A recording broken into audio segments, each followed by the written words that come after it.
The meeting room is muted.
The meeting room is muted.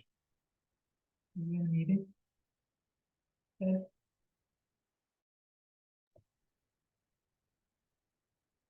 It's gonna be loud.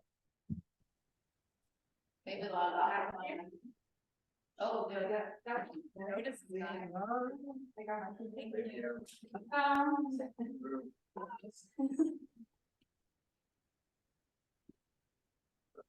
I'm not sure.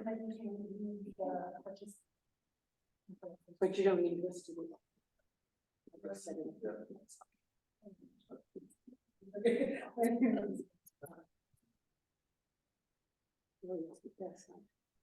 Okay, I'd like to call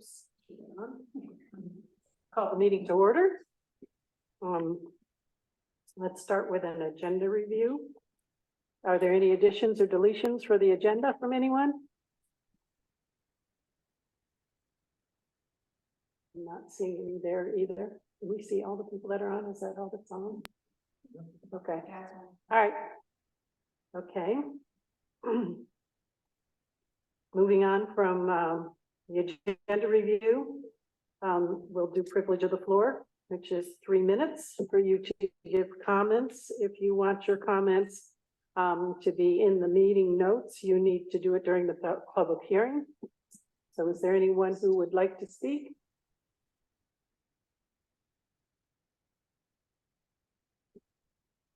Ed? Thanks. Okay.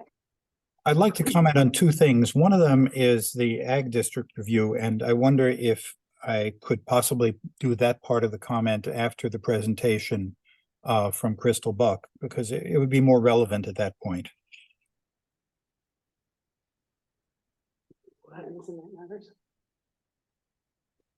Not that I know. Yeah, that's okay. Okay, then I'll just very briefly talking about the Olivia Vents application. Hey, go for it, Olivia. Go for it, Kartik. The only real thing I'd like to add specifically about it is that David, excuse me. I'm so sorry. Greg's notes point out that a variance would be required because the current zoning requires the storefront to be within a certain number of feet of the road. And my comment here is that I think that that particular requirement is counterproductive toward the rural nature and open space feeling in Danby. And I certainly hope the variance would be granted. I think that that particular feature of the zoning should be removed. We don't really need a downtown Trumansburg or a downtown Dryden. We need a downtown Danby with its rural feeling as it stands right now. That's it. Thank you. Thank you, Ted. Okay, is there anyone else? Rhonda? I too have something for Crystal, so I would like to wait after her presentation. Okay. Thank you. And I don't see any other hands anywhere. All right. So let's move on to approval of the minutes, and it's the August minutes. Yeah, Yeah, so those minutes I put together from the Zoom recording. Right. And I couldn't identify everyone's voice for the motions and seconds, so I did my best, and the parts I don't know are highlighted in red. Right. I think I sent it to everybody. The minutes, like the timestamp where I needed voice identification. But we're okay with it. And Okay. So is anyone ready to make a motion to approve the minutes? You need us to fill in who the voices were before we approve the minutes. No. Okay. I didn't set, is there anyone that thinks we should do that? Yeah, I'll make a motion. thank you. Can I have a second? I'll second it. Okay, Yes. can we do a roll call? Bergman, Yes. Colbert, Yeah. Cowan, Yes. David, Abstain. Maya. Okay, I forgot. Benucci. Yes. And Squire. Yes. Okay, Motion passed. thank you. Let's move on to the town board liaison report from Leslie. I'm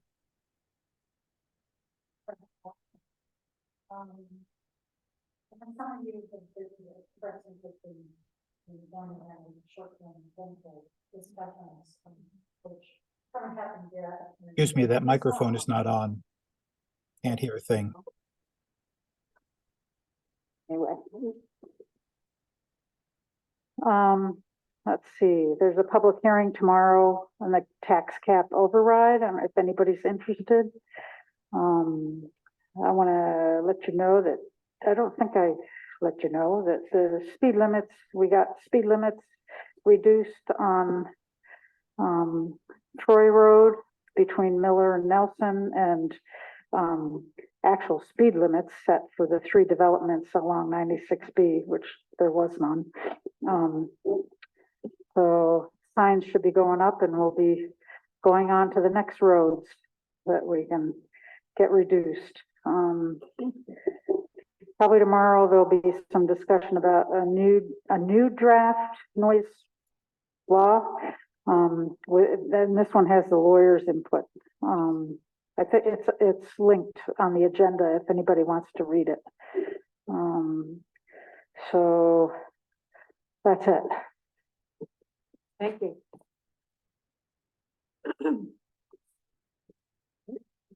Next on the agenda is Crystal Buck, who is going to do an overview of the 8-year Ag District review process we're currently entering, and the planning board's role in it. Do you want me to speak into this? And if you want me to show them in the screen, then. I thought I'd do handouts, but I can do things on the screen instead. I sent, maybe the map that I sent would be helpful for people to see on the screen. Okay, so I wanted to start with just a brief overview of ag districts, and I have a handout to give to people. You can pass that out. I'm assuming that most of you know something about ag districts, but I thought I'd just kind of run through it so that everybody was kind of on the same page. So ag districts are one of the most important farmland protection tools we have in New York State. It kind of allows farmers to go about the business of farming. So there's a number of key things that apply to properties within an ag district, most of which only apply to commercial farming enterprises. Okay, so even though there's lots of properties in an ag district, unless they're commercial farming entities, it doesn't really do anything much. So if you look at the handout here, I was gonna kind of run through each slide. The first slide is kind of a quick overview. We're in the 8-year review, so you may have seen the ag district come up for open enrollment. That happens every year. There's a 30-day open enrollment period. This is the 8-year review, and this is actually the only time when you can have property removed from the ag district. So every year you can add property. This is when we can also remove property. So we go through, instead of a 30-day open enrollment period, we go through a 300-day review period every 8 years. So that involves outreach to all the municipalities. There is an open enrollment period for property owners. There's a notification period. It goes to the county Ag and Farmland Protection Board several times throughout the process. It goes to the county legislature for a public hearing. Okay, so here I'm just going to go through the key parts of an ag district law. The first being that it protects properties that are in commercial agriculture from unreasonably restrictive laws. And what that basically means is that for commercial agricultural efforts, like building or the day-to-day operations of a farm, the local laws don't apply. So that's kind of an important thing to know what you're talking about with the ag district. So, I mean, just again, to reiterate, that means that for a commercial farm, the underlying zoning doesn't really apply unless they were to go and do something that's not related to agriculture. Turning on to page 2, sound agricultural practices. This is another key part of it. So it means that if a farmer is going about their everyday business, even if it causes noise, dust, etc., that can't be reason for a nuisance suit. And again, that only applies to commercially active farms. And it also applies to properties that receive ag assessment, even if they're not in an ag district. The next item down is public action notice requirements. So this is if there's a new water line, like a acquisition of property, if there's public funds that go to something in the district. This comes up a lot in terms of solar, because that often receives public funding. Then it goes through a review process by Ag and Markets and also at the Ag and Farmland Protection Board. Next page, there's limitations on local benefit assessments. So this doesn't apply for existing water districts like the West Danby Water District, but if a new benefit assessment area was implemented within the ag district, then the commercial ag properties would not be assessed based on the normal way it's done, which would be like the size of the property. It's based on just the residential piece of that property. And the next one down, real estate disclosure. This is the only thing that does apply to non-commercial. So anytime a piece of property is sold within an ag district, it goes through a disclosure process. The idea being that if you buy a residential property or any property in an ag district, then you're notified that you're buying in an ag district, that you should expect there to be agricultural activity, that there's going to be noise and smells and things like that associated with normal agriculture. And that comes up as an important thing to think about when you're looking at residential parcels that are adjacent to ag. It kind of gives them that notification. Okay, so that's a quick overview. Any questions? Yeah. The form of the water line is an example. Yeah, so a benefit assessment district, an example in Danby would be the West Danby Benefit Assessment District for the water. So usually when you have something, So yeah, they've got their own water. right. West Danby has its own water And is supply. that all that so their assessment takes into account the benefit of having it. Right, exactly. So Right. that's an existing district. If something else were to come along, like a community sewer Okay. system, then that would, and you had it within an ag district Okay. for a commercial operation, normally you would assess that based on the size of the property, the road frontage, things like that. Oh, But if it's a commercial farm, it's only assessed based on a small piece around the residential house. Yeah, yeah, in other words, so they don't get slammed. they don't get, right, they're not being charged for their cows drinking the water. Yeah. Any other questions before we talk about Okay, so I sent out in advance, a memo and a map. I have copies of that, if anybody would like a copy. If you already have one, cool, you could just.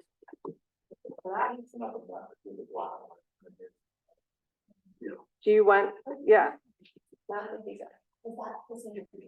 It's it's the same map if you would like one in front of you. Also have with me, if we get into a conversation, I have larger scale maps that we could look at. We'll just kind of wait and see if we need that. Okay, so in my memo to you, I kind of talk about the criteria for when we would add a parcel to the district. And basically what we're looking for here is if there's a hole in the district, the idea being that it's better to have kind of a contiguous area of farming. The most often one is if there's farmland that has received agricultural assessment since our last review and isn't currently in the district, we try and wrap those into the district.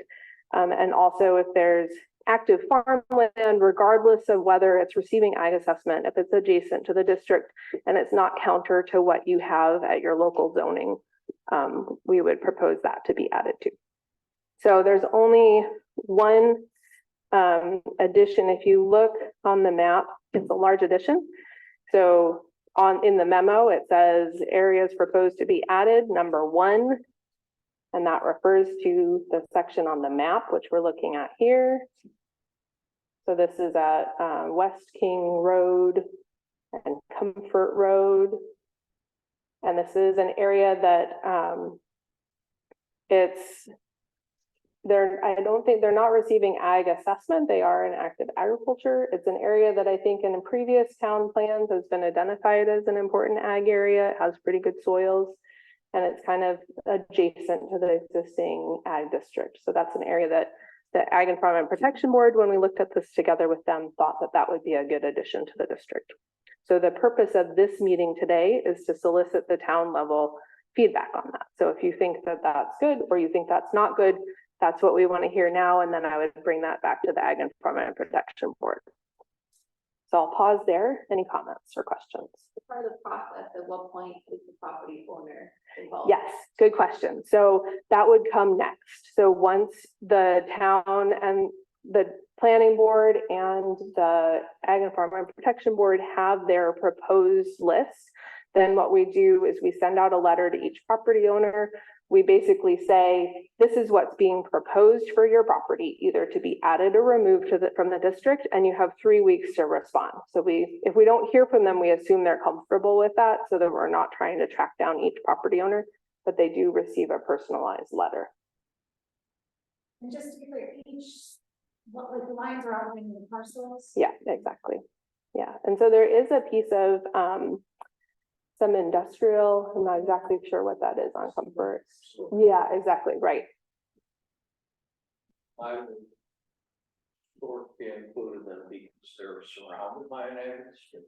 Right, exactly. You're kind of, by adding that in, you're saying this is predominantly the priority use of this area is agriculture. Crystal? Yeah. So this is just almost an academic question. But anyway, I wanted to mention that I'm very familiar with that property, and it was mowed and baled this summer. I don't know if you know that or not. So yeah, that's it was commercially farmed. right, Yeah, those fields.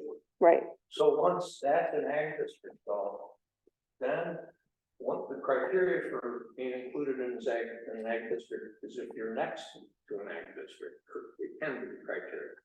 So now that that's an ag district, the next time you go around to the other ones, say, well, you're in the ag district because you're close to an ag district. Now you got a bigger ag district, and then the people that are next to them, where does it stop? Right. So basically what we're looking for is a shift in the landscape away from this is predominantly ag to this is not. And part of that is just a visual assessment. Like we look on the map here and we see to the north, there's quite a bit of new residential lots that have gone in there, right? And part of that is looking at municipal zoning so that, you know, if you say like this area we really think should be more like a hamlet, then that's not predominantly ag, right? And also looking at some natural divisions, like if you have ag and then you have a ridgeline or forested area that provides a buffer, and then you have some residential, you kind of moved outside of that area. So it's almost like a field, or when you say we're not gonna keep growing the ag district. Right, well, I guess it would be from the Ag and Farmland Protection Board's perspective. If agriculture was growing, then the ag district would grow. Right. Included. They're an ag. It's It's not any ag happening there. right, So that's what I'm saying. right, exactly. It's kind of it's just soliciting input, what everybody thinks. Okay. Yeah, so this area, it's fairly good soils. It has been identified in the past as a key ag area. It's in active agriculture right now. All those things to me kind of, and it's adjacent to the existing ag district. It's not zoned for higher density residential or commercial. It's, So let me ask you this, let those properties then just to the south, which is, one of them is mine, but that's not even why I'm asking. But could they then be included the next go around? you're saying to the south of West King there? No, south, right there. Oh, right there. I mean, they could be if you wanted to. Yeah, I mean, those are not in active ag based on the air photo. Right. I would say that. Chickens. Okay. Well, so part of it is that the landowner can request to be added, right? But you can always add it, right? And you can do that annually. But that's why it's not included right now in this proposed addition, is that it's not, that looks more brushy to me. This one, just like, why was that one on its own being, why wasn't that original? Yeah, which is more towards The tiny one. Yeah, well, I don't know. It's, so we look at that and we say that's a hole in the ag district. It seems like it should be part of that whole thing. But then it's kind of the one with the more, it looks like there's the trees. Yep. That's gonna be the next one. That's a hole. So you could say we'd like to add that. So, I mean, the take on this that I have and the Ag and Markets has is you can have a lot of properties in the ag district, and for the most part, it doesn't really do anything unless you're a commercial agriculture. So what you're trying to do is create a blob of a district that's not too Swiss holy kind of thing that encompasses the active agriculture in your town. Unless it's counter to what you're trying to do in an area, right? Like if you're like, no, that's not really ag focused, we want that to be more commercial or residential focused, then that would be something that you would provide input on. Is there a reason that the like large ag zone to the east is not ever been identified? Good question. It's actually in Ag District 1, so that will come up for review in 4 years. Yeah. Yeah. Say that what area? Huh? You're all saying of this stuff to the east. right. Yeah. All of that is, yeah, Different district. it's in a different district. Got it. Okay. Okay, so I guess the feedback I'm hearing is you're generally comfortable with what has been proposed. I didn't hear any changes that you would like to see. Okay. So then if you turn your page of the memo, we're looking at, or actually we can look at the bottom of the first page. So removal from the district, the main things here would be if you have like a weird little island parcel, like A, that doesn't really make sense to have that in the district all by itself. And then if it's counter, like I was saying before, the ag district's kind of counter to what is zoned or planned for at the town level or the county level. So B here is West Danby, and that's mostly Well, that's zoned medium density or hamlet. I can't quite remember what the zoning is called there, but hamlet neighborhood or something like that. And these little residential parcels, except for the one this one here, there is attached to a bigger piece of property, and that's why that's left in there. And it is kind of inactive ag, but so mostly what we're looking at here is based on what you've zoned it. It probably doesn't make sense to have all these little residential properties that are separated physically from active ag. It doesn't really make sense to include those in the ag district. There is some ag if you go across the railroad tracks to the east, or across the inlet to the east, that's some ag there, and north of Short Road, there's some ag, but it's separated enough and it's zoned differently that it seemed like this probably made sense to remove. Any questions or comments? So just to clarify, you've already done the work of comparing the ag districts that are existing with the zoning, Yes, we did do that. and these are the only discrepancies. Yeah, I have a map of that if you would like to see. Yeah. I have a question, I'm afraid I'm making you repeat yourself, but so if someone does want to use the property for agricultural, it doesn't affect their like ability to do commercial. Could they still farm it, or could they then have trouble from their neighbors for now farming?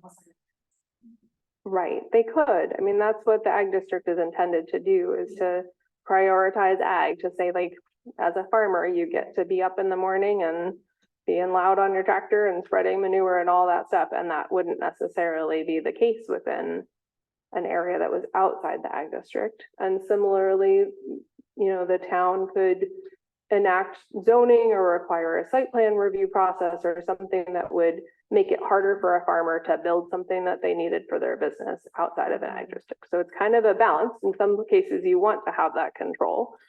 And in other cases, you want to be able to say, you know, we want ag to be a viable enterprise. And that's one of the ways that we help it to be so, is to take away those regulations that might make it harder to do it. Is there a definition of commercial? You know. Good you have to question. Sell them out a certain. Yeah, there's Is that applied to this, or? no, so it's really a case-by-case basis. It's reviewed by Ag and Markets. They're pretty flexible about what they consider to be commercial. So it needs to have some commercial activity on it, but it's not the same. So if you receive ag assessment, then you have to make $10,000 in most cases. And that's not the case when we talk about commercial. Yeah, yeah, right. Yeah, and it is important to note that like ag assessment and ag districts often overlap, but those are two separate things that are provided to farms.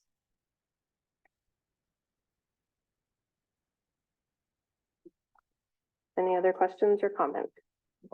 First of all, Yeah. if you go back to West Chain. I know, Yeah. I know it's weird because my preference, I don't know. I don't talk about it, but in truth, okay, so right here, this is, this was also, this is just a hayfield. It's the same exact status as this. Yeah. You included, they baled it this summer and it was, and the hay was sold. Yeah. So it would seem logical that that would be in there. It's in. The yellow like shading means it's currently in the ag district. It's already in. Yeah, and then that yellow outline is to be added. All right, never mind.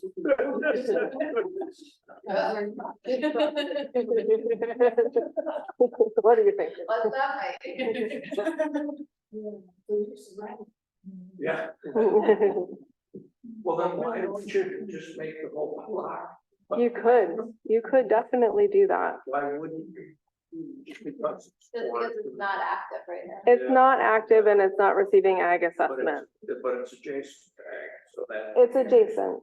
Yeah, I mean, I would look at that and say you could go either way. Between the active ag and that more brushy forested parcel, there are some other buffers in there, so you're less right up against it. Yeah. But there's no reason it couldn't be And I included, think it's just, what I'm learning is if it were smaller, you would, like the little houses that are hot and ag up in there, because they're just surrounded. because they're surrounded by ag, yeah. But I mean, that's, if the town wanted to include that, there's not really a downside to it unless Right. you, yeah. No, I'm just curious. Let's take over your property. Let's take over your property and we'll sort in there. So would you like to add that? Is that what you would like to propose? Okay, all right. Really. Yeah. Well, then you can always do the annual addition, right? Okay, so, but how many people from the FD have requested the property? My understanding is in the past, that did happen more. Right now, the ag districts are pretty comprehensive, so we actually haven't received any requests. We've received 2, but they were already in the ag district. So they really wanted to be in.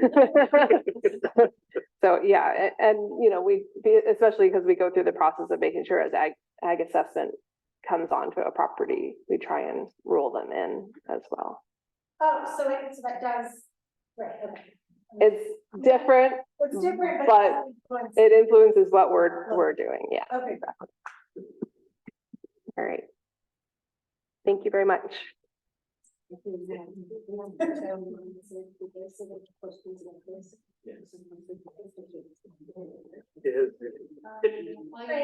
have to say. Question, again, the department, so, but we're still right to farm town, right? We're fine. Okay. Chris, would you mind just staying here? We have 2 folks on the phone and ask questions. Oh, sure. Yeah, right.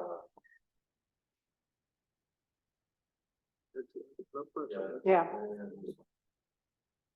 Unmuting him. They're unmuted. Go ahead, Ted. Thank you. Let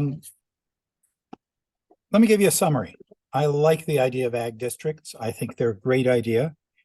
And in fact, one of my property is probably the largest ag district, single property in an ag district in Danby. I think it's great from the point of agriculture. I don't know how many of the members of the planning board were here the last time a review came around. And so pardon me if I'm sounding like you're forgetful. I want to raise a few points that Cheryl that mentioned, but with a somewhat different light on them.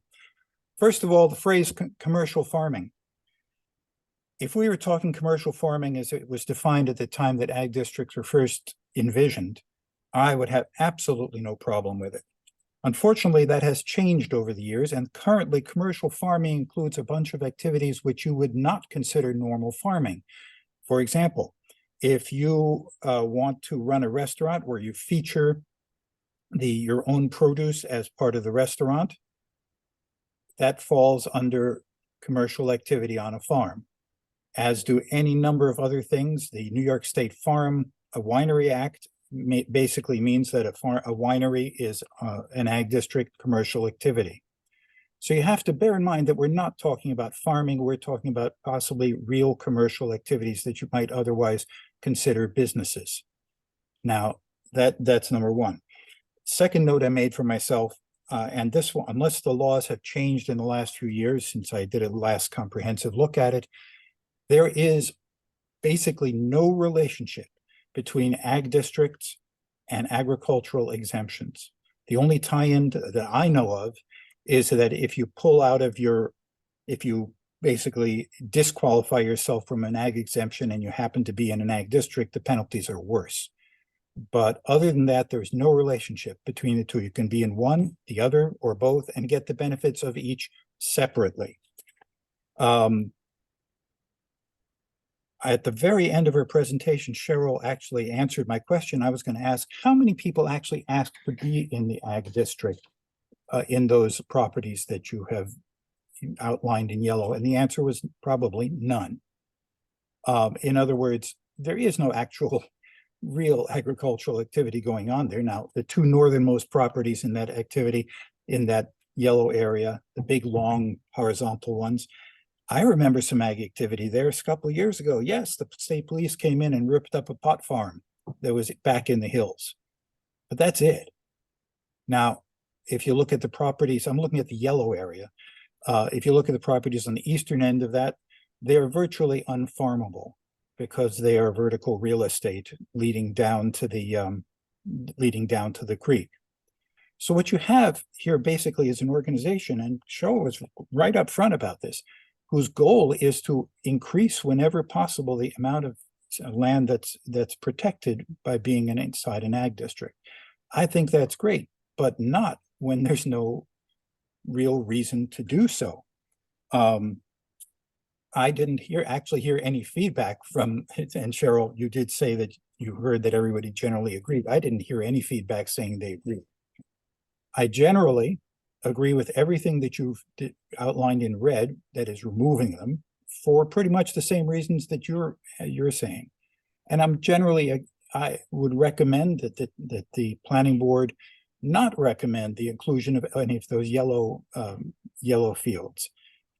For example, one of the exclusions, I think, of this yellow field is the bed and breakfast that is at the south end, right next to the digit number 1. On the other hand, at this point, I have great respect for the commercial abilities of the woman who owns that bed and breakfast. If she decided that she wanted to open a restaurant right across the street from her, she'd be protected because she had, I'm stretching it, but I think this is true. Behind her house, she has a little Christmas tree farm. And if the restaurant is related to a Christmas tree season or something, it would be covered by ag district protections. There's no reason for that. And as Scott pointed out several times, so you add these yellows, well, then you're going to want to add the area that actually includes Scott's property, which I used to own, and the one that hole to the left of the yellow areas. And when you're done with that, then perhaps you're going to want to add, for example, the properties along Lick Brook there to the south of the yellow area. There's no reason to add them just because you can. There should be a reason. If anyone really wants their property added, they can do it any year.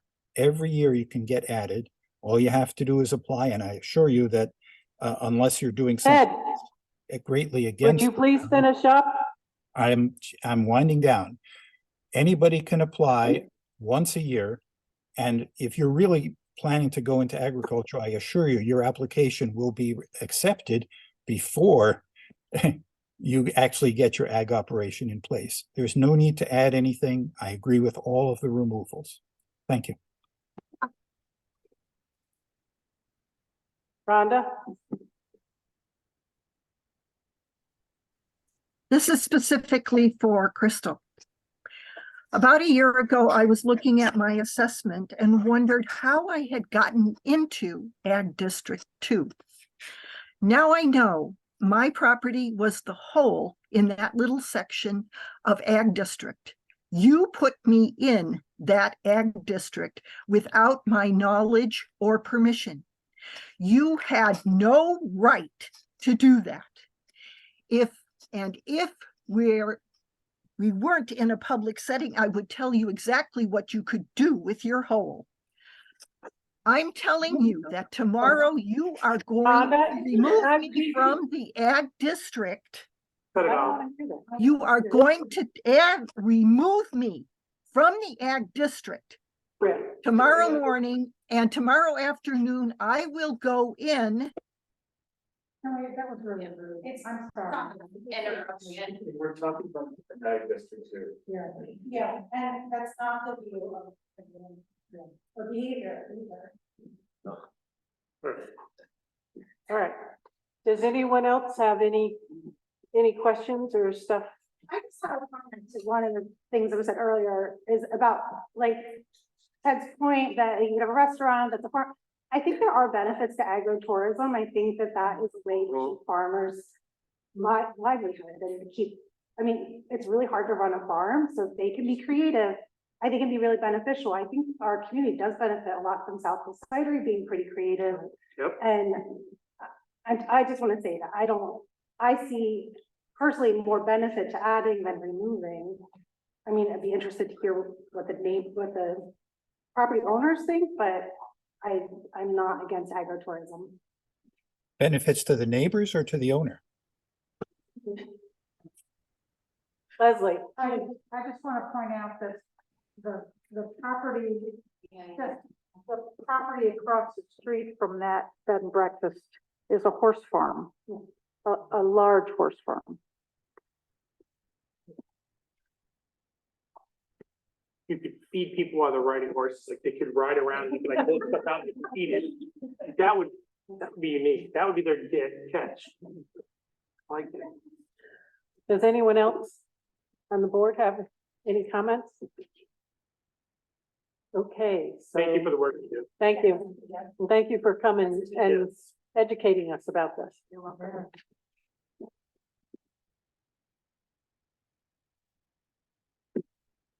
Okay, we're gonna move on to development reviews.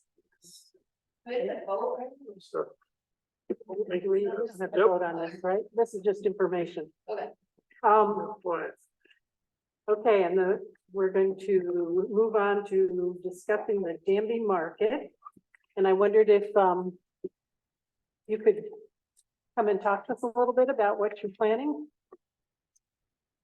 Wow, I thought Greg might introduce it. But they're not involved, familiar with the project. Yeah. Listed. Yeah. I'm sorry, would you mind coming to the mic, just we'll get things on the audience. and So, we did give us, we do have a member. We do have yeah, stuff, we have. so it can be brief. Okay, and I assume you were all here for the resolution when we applied for the Restore New York grant. And that was to try and get funds to support the Danby market. Karthik, who's on the Zoom, was a big part of that. We worked very closely with David West and other members of the town on that application. Unfortunately, it was not successful, but Karthik and I decided that we just needed to make it happen. And so I'm digging deep into my pockets and going into debt. And so we got approvals from Steve Courtwright to move forward while we're waiting for some health department issues to be resolved. And then Greg came on the scene and he's been splendid. Really appreciate all the support. And the process, it emerged that we did need a couple of variances because of the new zoning, which is unfortunate, but it's the process we have to go through. And yeah, I don't know, Karthik, do you want to share anything about our vision? Sure. Hi, everybody. I don't know if you all can see me. I had some technical issues, so I just got back on now. But yeah, I caught the tail end of what Olivia was saying there. Just for context, I've been working in the with some local groceries here, first at Green Star and currently in Trumansburg at Main Street Market for 10 or 11 years.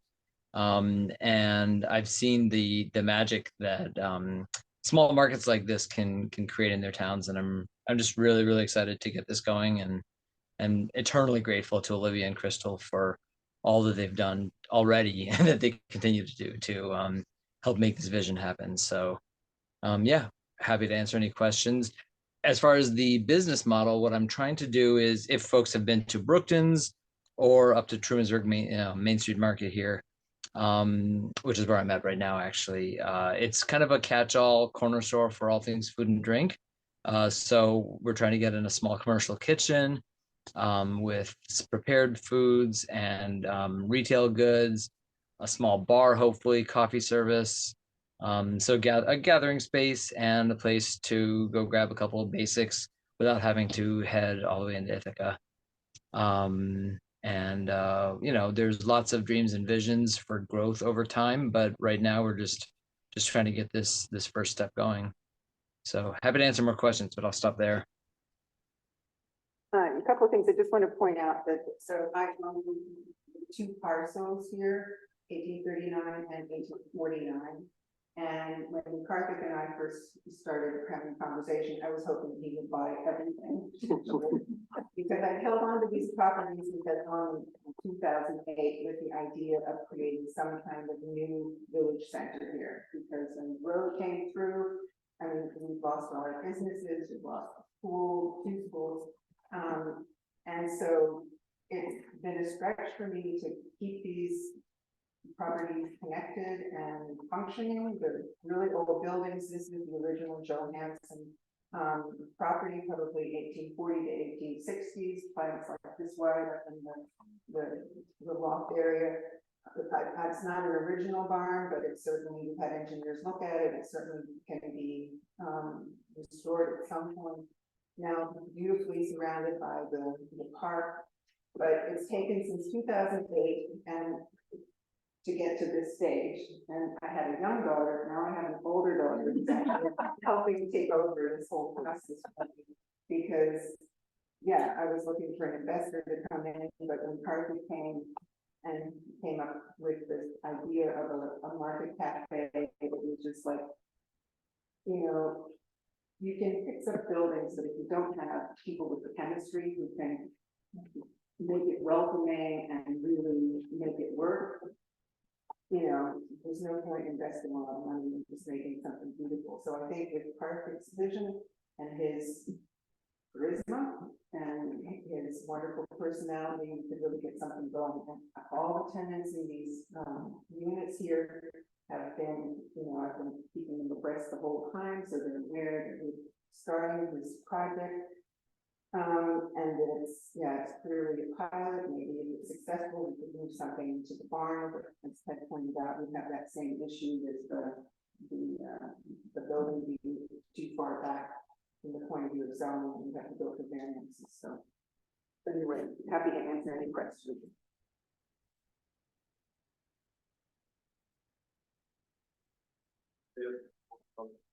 As a planning board member, I think this is great. As a Danby resident, it's awesome. So really appreciate it. When you were here 2 or 3 years ago, we talked at COVID time, we talked about the King Ferry storm. And we actually had organized a trip up there and it fell through. But that I would suggest to the planning board and Olivia in particular, if you'd like to go up there. I know the guy who started it. It's really neat. Now they have gas pumps. They're real nice, and I don't know. I wouldn't rule that out as bringing people in. I know it conflicts with perhaps the setting and the feeling you might want to have, but if you saw the gas pumps there in the store, it's just it has a nice country feel. But the store is great. They have baked goods. They have, you know, the coolers and all that. It's really worth seeing. And most importantly, it would be talking to John, the owner, and everything he had to go through. So I don't know if you're interested or if the planning board would be interested in a little field trip, but I can certainly try to arrange that again.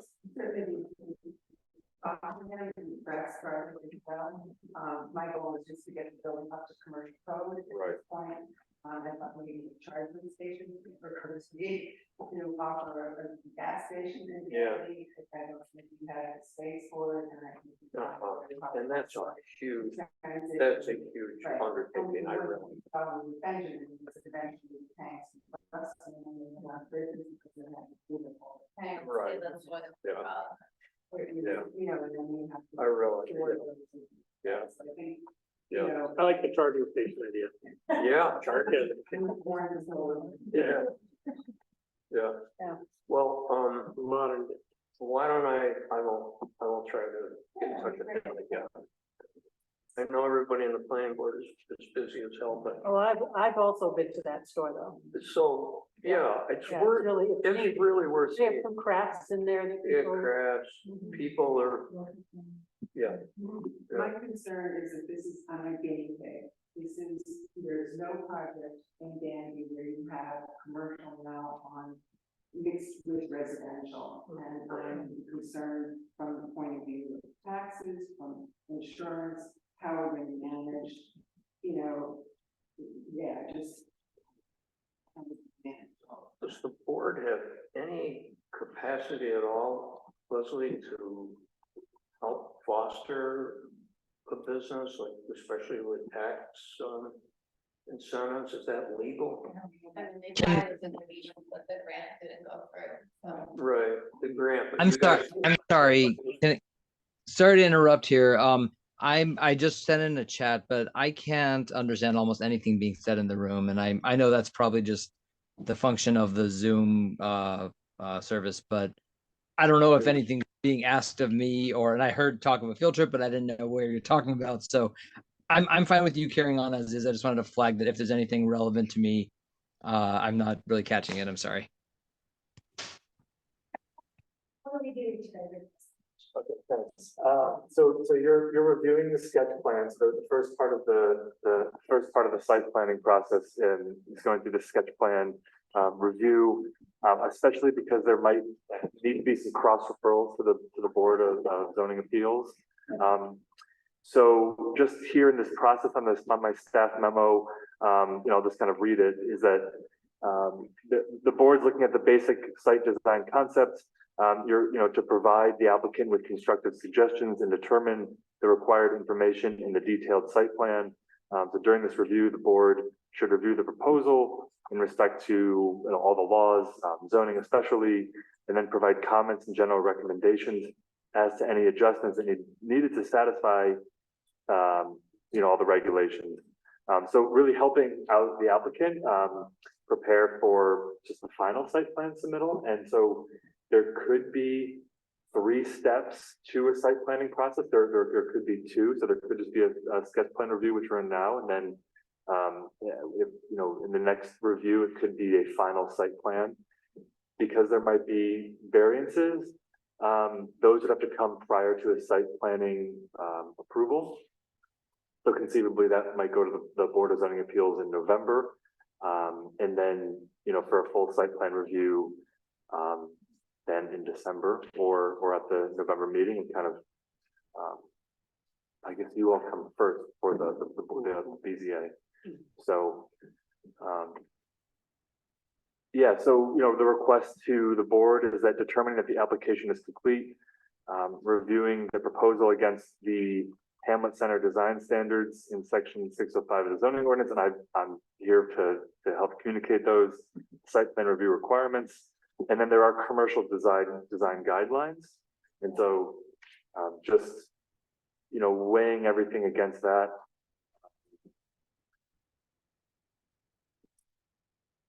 And so because of the sketch plan review, there's not really any, there's no resolution that needs to be passed tonight. This is just for constructive feedback to prepare Olivia and Karthik too, for just submitting a formal site plan application.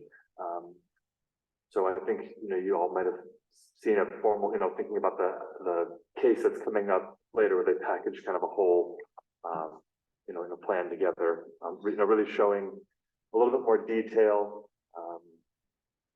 And so it's up to the board. There's a lot of discretionary, that you all have in terms of what you want to see or what you're okay with not seeing. Because it's a renovation of an existing building, it's not a ground up construction. You might be okay with less than more. Typically, if it was a bare field and new construction, you might want to see all the little details. It's a renovation, so there might be a little bit of opportunity here, because Olivia did provide some of the permit drawings. You all have these, and you can see what the building will look like. So, and can you make sure to talk into your mic too? Yeah, well, yeah. Can you just talk about the driveway?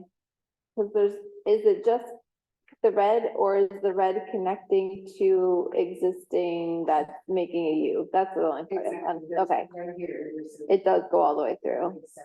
Okay, So. so you're just expanding on that for parking purposes, Stay totally clear for drive aisle. traffic, and then tenants would have where they park now in the driveway, they would have to be designated to park over here, or we create a new parking area. Parking at the back. For 1839 tenants.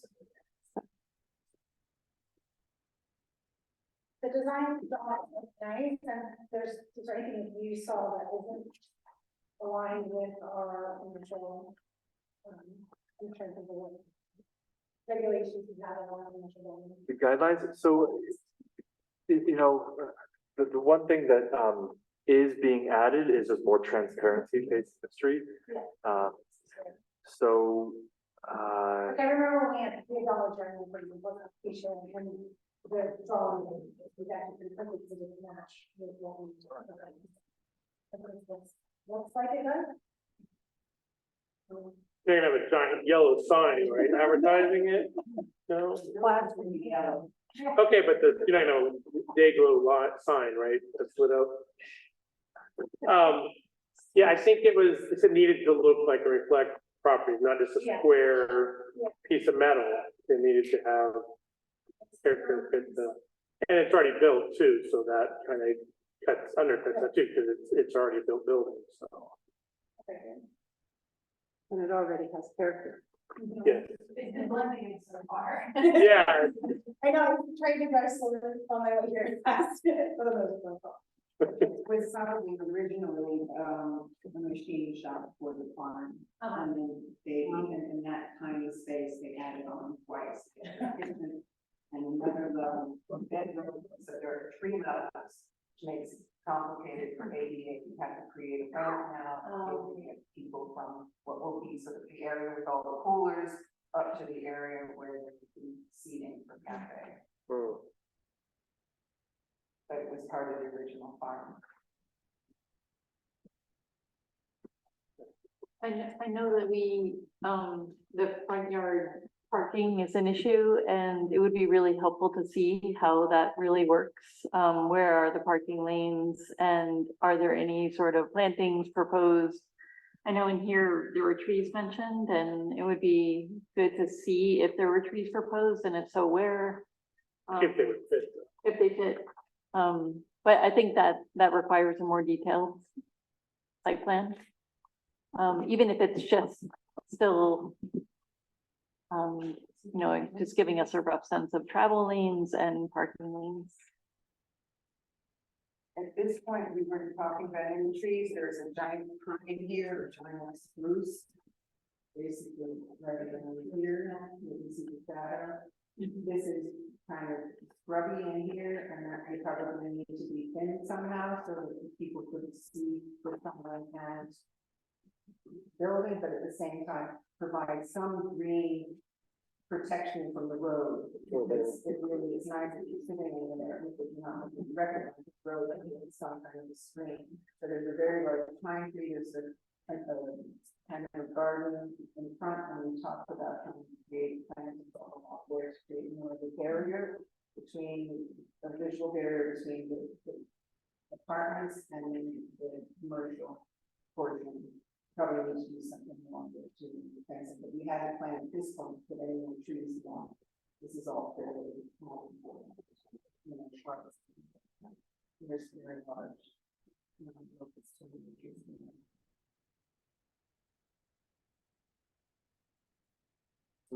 And just to add on to that, in terms of the trees, when, it's being brought up, it's in the zoning ordinance, there is a landscaping requirement for renovations of over 50% of the building value.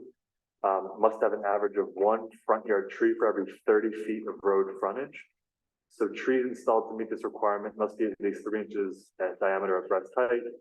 At the time of installation, it must be maintained in good health. Planting is exempt when existing above or below grade utilities prevent planting of street trees, or if the existing design of the street will not accommodate street tree plantings. So that would be a question for NICEAG and DOT. understand that. But it sounds like what I'm gathering is that maybe with parking up front, that there might be, there might be a little bit of like give and take of, adding on a little bit more landscaping, or, having an intention of, I think you were even saying it, having some green area and landscaping to buffer the residential area to the south. But that might be, I think what I'm hearing is that might be something that the board might want to see, to have a little bit more, especially if the parking is right up front. How is that, what's that relationship like between it and the street? At this point, it would be really difficult to plant any additional trees around the common schools. It's really big, so with a small tree in and under there. I know we plant more trees further south towards the apartment buildings. Important, but basically, there really is no place. And where would exactly be counted as, it was every 30 feet or something? Is that just in front of the commercial part of this property, or since this is now mixed, would it be mixed commercial and residential, does it have to go across the whole road? It's a good question, and something I was wondering too. I think that's up to the board, and these are all discretionary. The board can choose to, apply this strictly. To what degree, it might be worth, the planning board isn't already familiar with the property, to just, by, go walk over, just see, and, but I think, it'd be up to the board, but, maybe it's just really looking at the commercial area. I think there's overhead lines there, aren't there? There's some wires that go way down into the center. Right, so that's not gonna work. That already might be the deal breaker, but there might be. Yeah, a little buffer between. Yeah. I mean, I think part of that streetscape, was that. I think part of our discretion of adding the treescape was also with the assumption of like the grand future of where there'd actually potentially be sidewalk along that road, and the power lines would be there. So like in the short term, it doesn't work as well with the power lines there. No. Yeah. But also you're gonna have to be careful with that tree with the parking too, because you don't wanna dig up within the drip line of that tree to put your parking lot. So I would just, when you're developing a slightly more detailed site plan, just be aware. So like usually wherever it's differs, you probably would be able to describe it better than I do, but it's either like the width of the branches or it's a certain circumference off the base of the tree, that if you disrupt it, it can kill the tree. So you have to make sure you're outside of that to do any major ground development. So that might push your parking further from the street from what you have planned right now, which would be a benefit in terms of buffering from the street. At this point, I'm looking to put in asphalt and want to be as possible. So, Right. I just want to interject that we do have some comments in the chat about just speaking into the microphone, so make sure that the microphone is, so if you do want to come up, yeah, it's just for folks on Zoom. Thank you, Ted and Karthik, for letting us know.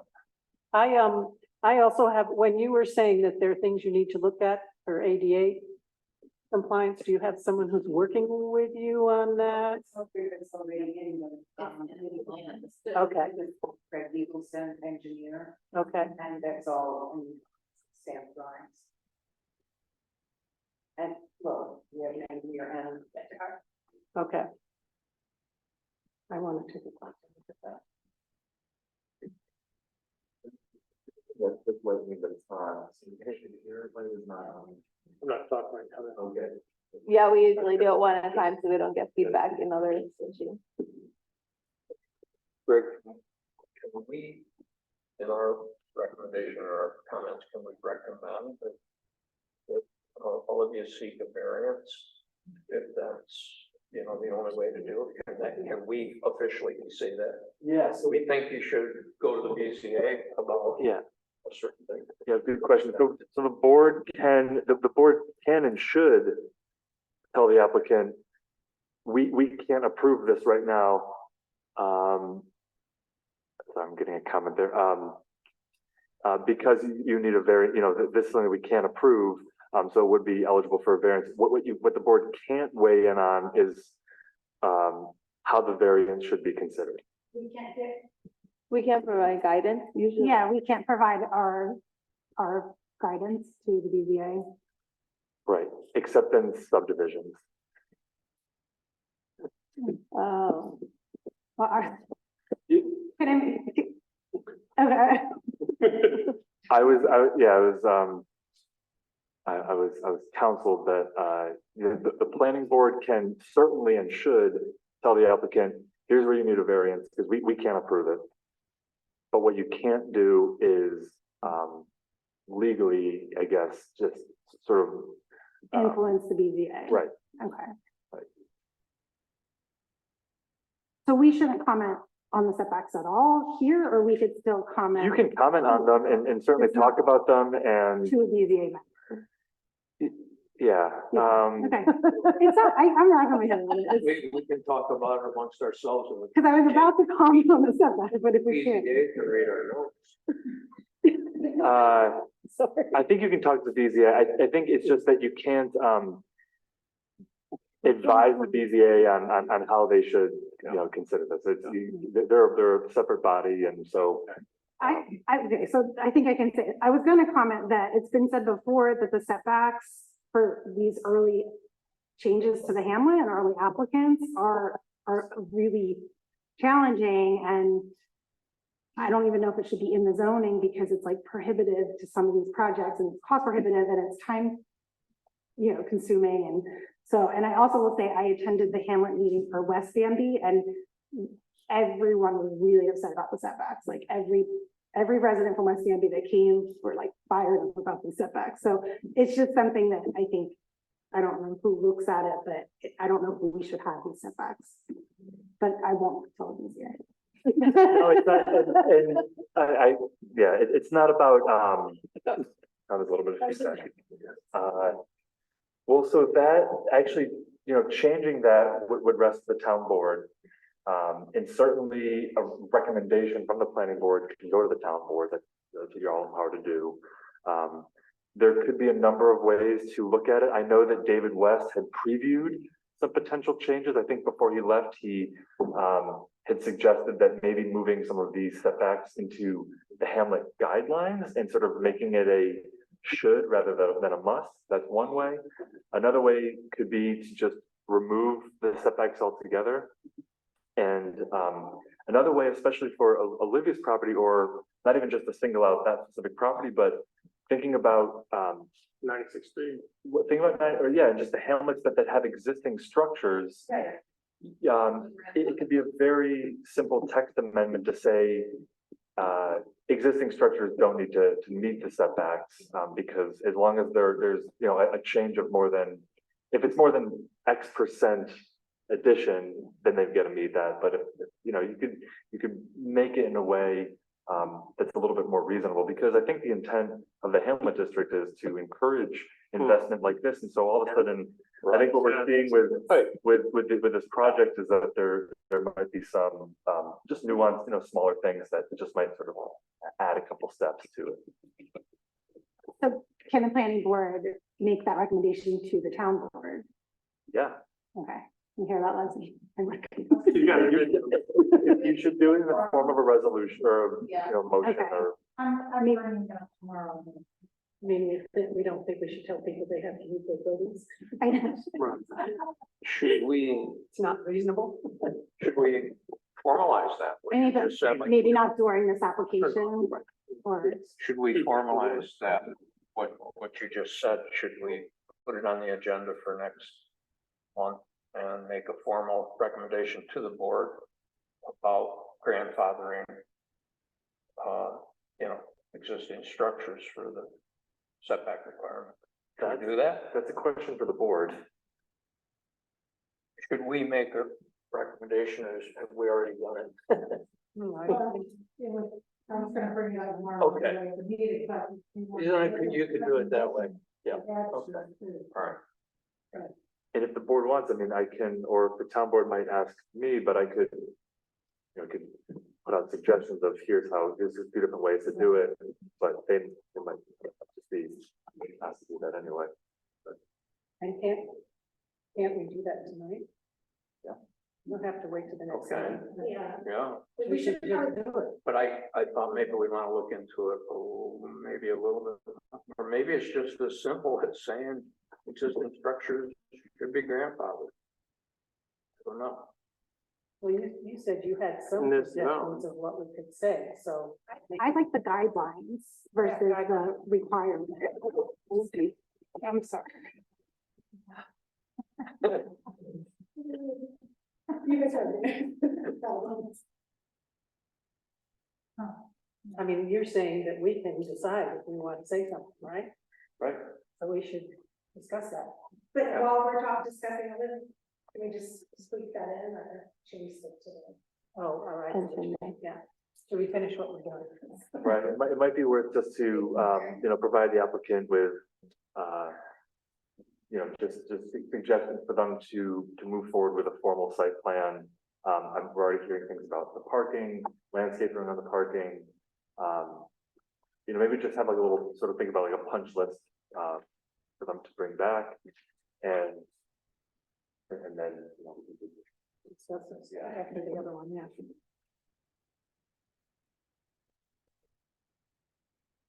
Yeah, I think so far it's just been a slightly more detailed site plan and Yeah. just looking more closely at where the parking is in relation to what's existing. So we're meeting the guidelines of being out of the drip line and showing some count of parking, if not striping of parking and potentially buffering. Only looking this way because my mind is in my head, sorry. The buffering you're talking about is buffering parking from the road, so the vision, sort of how people, that they don't see the parking from the road, or where, I'm not clear exactly where you want the buffer. I think that was the original intention, right, of the zoning, the way it was written, was because we were trying to get either side or rear parking. So if we're allowing for more front parking in this particular case, because the existing building's already set back, then we probably want buffering from the street. Right? Right, but that's the difference. It was, the other one was a new building being built that had the option of building where it wanted to. This one does not have that, so I think it should be grandfathered in, essentially, because of it, to not have to do that huge setback and a bunch of shrubbery, especially because it looks like it's just not spot and there's lines and everything else. It's just not practical. It's what it seems like. So if somebody else wants to come in and build a giant building, you have to do setback. And if you're going to have, 50 people coming, you need to have a bigger parking lot with some side and some blockage. But if you've got an existing building, I think that should be waived for this property because of the situation, because of the fact that it's already existing. What should be waived? Well, if the Hamlet really is saying that you have to have a certain amount of setback, then I don't think for existing buildings that should still be there. I think if you've already got your building, it should be there, but right now it says that it has to be. So I think, I guess my point is that I think in this case that the board or whoever has to do it, BZA or whoever, that because it's already there, that the setback should not have to be enforced. Because it's just not practical. And again, if we're trying to build up, that's the street we're trying to build up. That's where we're trying to get people there and bring it to town again. And I can't tell you how many neighbors have told me, like, they also just want a place to be able to run up and get milk, which has not been here in a long time. So the more different stories we can have there, the better. I think if we're going to we have to make it so that people can build and make it nice and part of the community. Again, these are buildings that have been part of the community for a long time. Again, it's not a new building coming in that doesn't fit our character. This is part of the community. It has been part of its character for a long time. I think we all agree with that. I think maybe, not everybody said so, but I do think that there's because we don't want to just fill up our main street with parking lots. That it's, you know, it requires a certain amount of sensitivity, understanding that you still want to have enough transparency so you can see your business, obviously. But thinking about some of the things you've already talked about, which I think are great, the idea of screening from the adjacent residences, and maybe adding a street tree or preserving the existing pine. I think those are all great ideas that it would just be nice to see on a more formal site plan. I agree with you about the setback code. Anyone can suggest low, trees that don't grow so high. I was even thinking just like low shrubbery, just something to create a border. Sweets, the colors are like bright red, but how tall do they grow? Wouldn't want to go taller than that, because I've But there's- actually moved 2 huge pines in front of my. There's also shrubbery that has colors. It would be more an issue of having to keep them trimmed. So they wouldn't get so high that Yeah, they were, but you can do my that. fire bushes at my front door, it's really nice Yeah. right now. Just Right. like colorful pieces. Yeah, something like that. But overall, it's just exciting. It is Yeah. super exciting. And we probably won't be fast enough getting resolutions changed to avoid your variance, but Oh, that's coming up. I just pulled this up just to show, you know, we do have a site plan checklist, that I can pass along to you, Olivia. You know, generally what just should be shown on a formal site plan.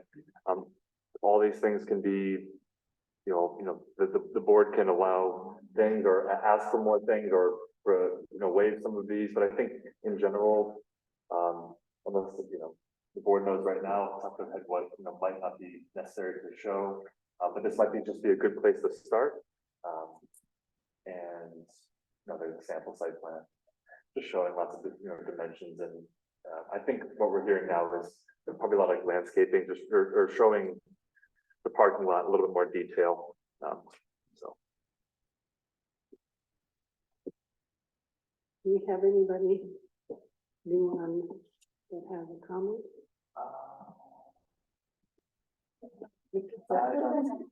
we don't have a public comment period right Oh, now. 'cause right. Yes, it's We don't have to review. do this. Okay, Yeah. good. Do we have to do, before it goes to them, what do we call that? When we say we're gonna do the seeker, but they don't have to? Yes, lead agency, there you go, thanks. Right, so you could do it now or, Wait. right, yeah, you Okay. can wait. It looks like it's a type 2 action. It's renovation of a commercial Oh, space. right. So it doesn't necessarily require any further environmental review. Okay, perfect, then we're good. The applicant did provide a short environmental assessment form you can look at. The only ground disturbance that is being added is a parking lot. But that might be something that we can just look at the next meeting. And That then, was shrubs people want to put in, and that's gonna disturb the ground, digging up a shrub. another thing too to consider, that we don't have to, the board doesn't need to consider now, but it's just, if a public hearing would be required.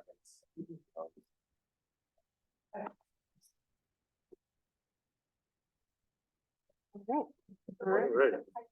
On that, because you have to, like, variances in order to ensure or bring the parking. Provide a definite plan, formal, and so we can't use in the gutter, the board letter and stuff, and you guys can meet stuff. Yeah, so what you could do, I mean, you could still, right, so the planning board meeting is the 3rd Tuesday and then Board of Zoning Appeals is the 4th Tuesday. So So you're conceivably- not going next week to BCA with this yet? Right, Oh, okay. right, because I thought it was That's good fine. I just to just get didn't it, understand. That's fine. pass it through, the planning board first and just make sure that everyone's on the same page. But applying for variances for the November meeting, you could still, it might be in actually your interest to, or benefit to come back to the planning board in November. If you can get a little bit more of a detailed site plan by then, it might not be possible in that short of time. Just to get any other little feedback and, but thinking that maybe a December approval in the planning board would be, if the BZA does approve the variances in November, then you'd be on deck for a December approval, conceivably if there's nothing else. But that's why it might be helpful, if you can, to come back to the planning board next month for a preliminary plan look. It's really up to you in terms of how the timeline goes. Better. And then you said something about a public hearing, but that has to be done after. It would be before the planning board approves it. It would be the same December meeting. meeting. It would be at the December meeting. Yeah. Yeah. They would talk, we would talk, we would give you approval, you'd be done. And Greg, what needs to happen to get on the agenda for the BZA? I can help guide you in that, but submittals, because with variances, some notification to property owners is required, and there's a notification period. So I would ask that things be submitted by the first week of November. That's a couple weeks away. Basically the same package. It's basically the same package, and there's a different application form where there's 5 tests that the BZA is going to look at, and you'll have to just answer those tests.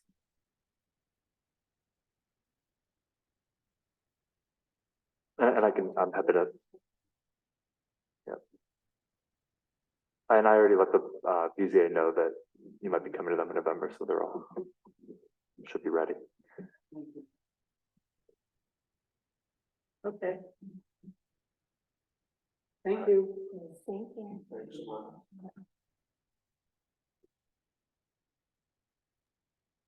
Thanks, everybody. And I'm happy to answer any questions about the market if that'd be helpful too at any point down the road. Thank you. Thanks, Karthik. Can you remove the share so we can see the room? Sorry, can you say that again? It's been done. Okay, thanks.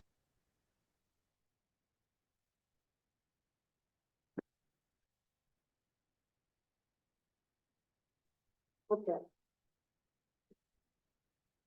And now we're gonna look at the Norbut Solar Farm site plan, which also we've had some changes, correct? Right, so Nate is the project coordinator for this project. So Nate, if you could just give a little overview of this amendment from the approved site plan. Absolutely. Hi, everyone. Thank you, everyone on the planning board for meeting with us tonight. We are here seeking approval of our site plan amendment. We have modified our access road to be more environmentally friendly, and it will help. It's beneficial all the way around. We are utilizing a farm road that is existing already. So it will mitigate our stormwater management. It will mitigate any form of environmental impact that there may be. And we have taken a setback out, and it should be, there are no continuous setbacks and or property line visual issues at all. So as you can see, what we have here is we're utilizing this farm road going directly straight through. We're essentially eliminating 2 crossings and mitigating any stormwater management that needs to be done there. We are using pre-existing stormwater management, and then we are also going to be beefing that up. Other than that, it seems like it would be a win-win for both us and the town as far as getting this approved and pushed through. If you guys have any questions, anything at all, I am accompanied by our engineer Austin Goodwin here, and he can give any specifics as far as stormwater management or layout or anything of that nature.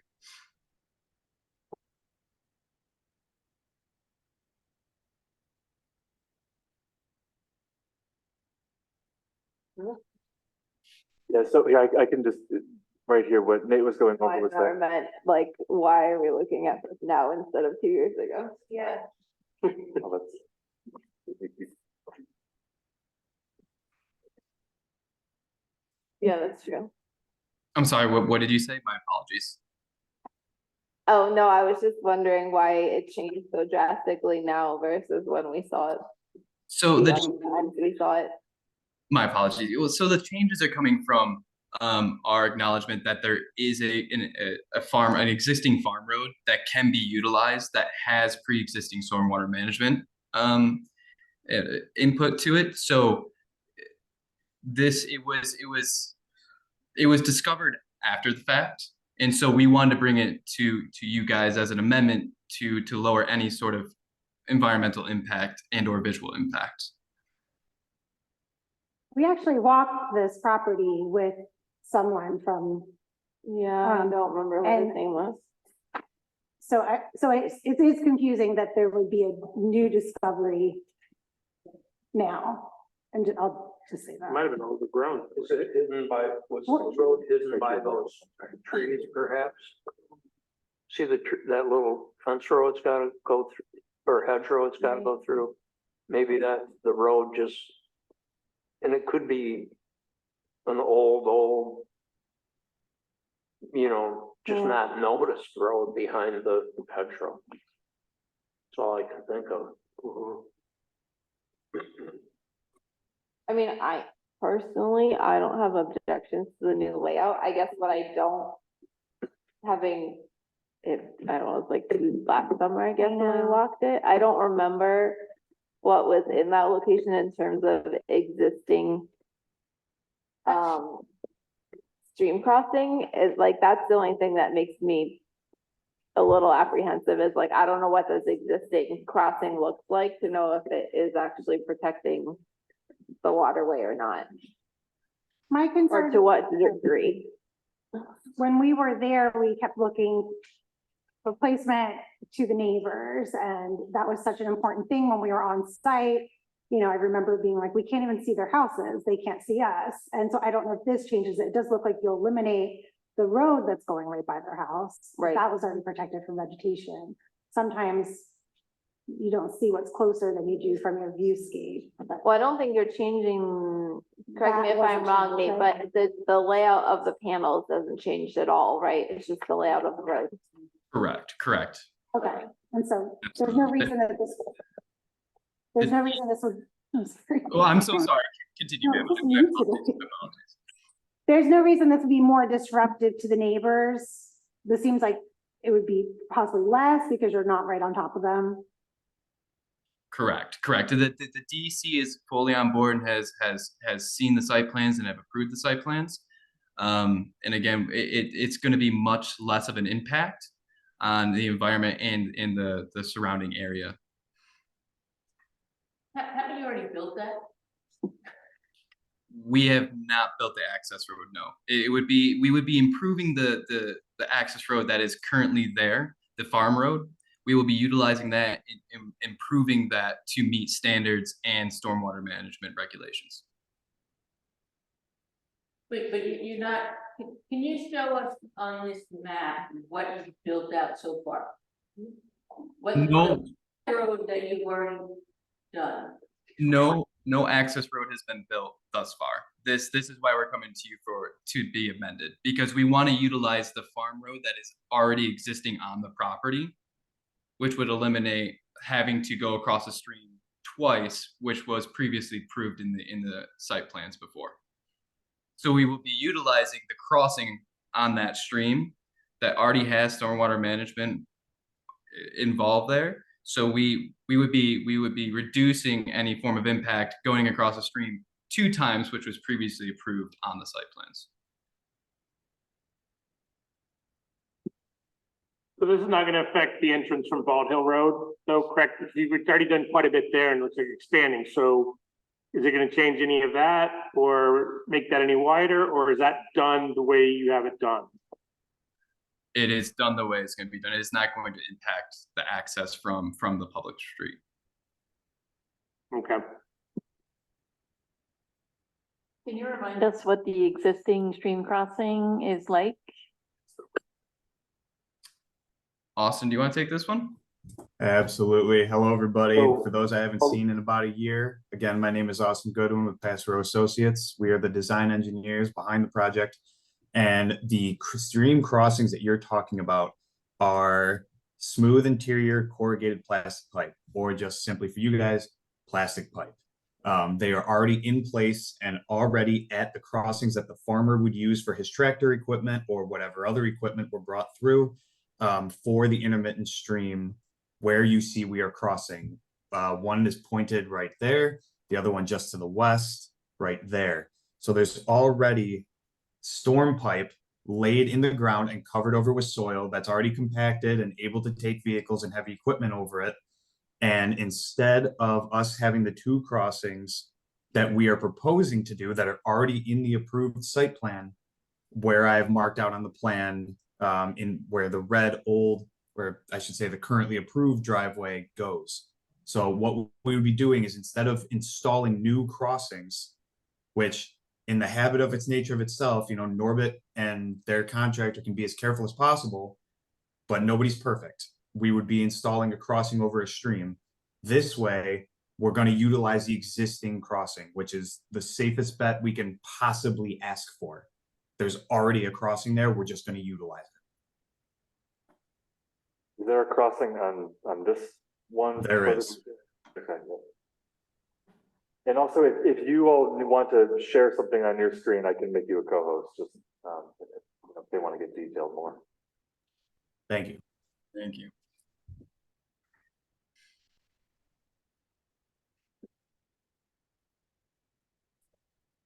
So it seems like the only other thing is that we're closer to some of those wet areas. Yeah. But if they're existing with a compacted surface adjacent to them or through them already, then I guess the impact doesn't change, right? Correct. Right, yeah.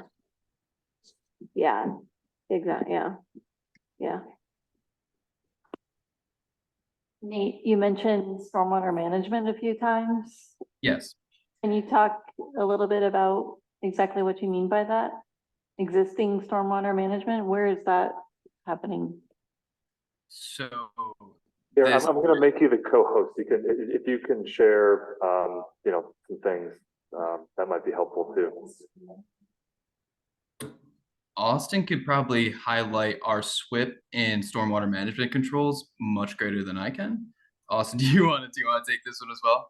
Absolutely. So, guys, what Nate's really more referring to is that the original approved SWIP that you had already seen last year and is already approved with the DEC was mainly focused on stormwater quantity control and how much runoff was entering that tributary. So what Nate's referring to is that the existing driveway, although it is changing location, is actually smaller than the one that's already approved and the SWIP already accounted for.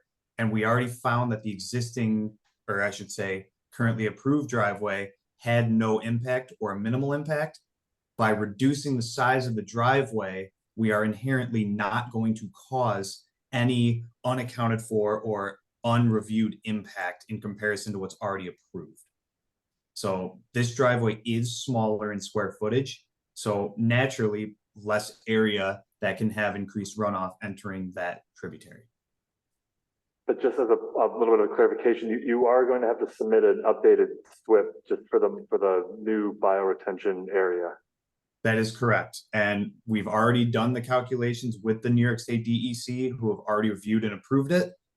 And after this board, if this board chose to approve of the site plan amendment per section 802.4 of your town code, which you have the right to do, that what we would do is go back to the DEC, show them that you have approved the site plan changes, and we would go through an ENOI amendment or an electronic notice of intent amendment form, which basically allows us to amend our Speedy's permit to show the new driveway with its new square footage and any treatment required for it.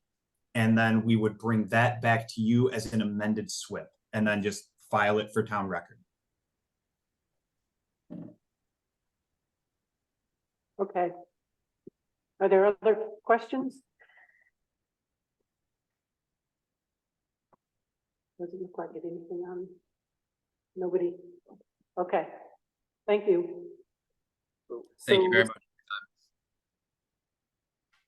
So we can actually go through the decision at this point if people are Yeah. all right with it, okay? So we have to send you. We didn't do it at the beginning, but that's okay. We can do this later. Okay. I'm still confused about, I'm trying to match our site visit with. I'm trying to match our site visit with. What they're saying. I feel like we walked over culverts when we were there, and I remember then being like, why aren't we just using this culvert or this crossing? And there was a reason that made sense at the time, and I don't remember why. Might have been that it wasn't approved. I don't know. Would you like me to answer that why? Because this is burned in my head from design. Okay, yeah, So if you recall the original design of the solar field, site 3, which is the one that's easternmost towards people's residences, that had 2 sections to it, the northern half on one side of the tributary and a southern portion on the other side. And then after we went through the Northern Harrier studies and we had the conservation area put in, it removed that lower half of the solar array. The reason the driveway had that proposed design that you saw that went up north and then back down was to go around that section of solar array. Now that that is not part of the design, we don't need to do that. And after the construction team was on site and saw the old farmer's tractor path, they said, hey, this is the best choice. It's already here. Let's just use this. Less impact and better for everybody.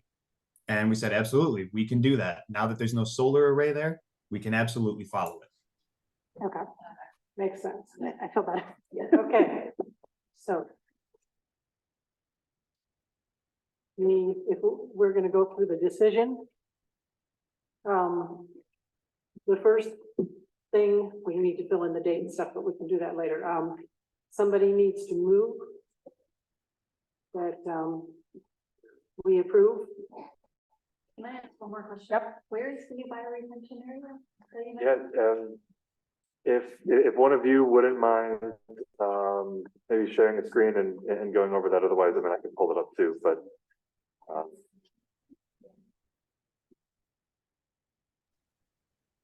Apologies. There, can you see my screen? Oh, there we go. Thank you, Austin. No problem. Let's see here. I just need this little bar out of my way so I can change. There we go. That's what I wanted. All right. Can you guys see the design plans? Yeah. All right. So the bioretention they're talking about is right here. When we worked with the DEC, what they wanted us to do for the driveway location here was just install this little swale next to it to catch that stormwater. And then right before it enters any wetlands, because the slope goes from the left side of the screen towards the right, that swale will dump into a bioretention area here. Under drain will carry it to an outlet structure, and that outlet structure will aim it towards the existing ephemeral stream that goes to the tributary instead of straight into the wetland, just to protect that wetland from getting flooded out.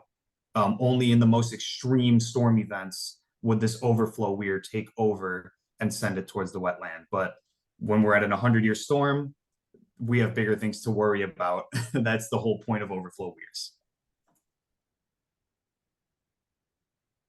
That was approved by the DEC also, right? Yes.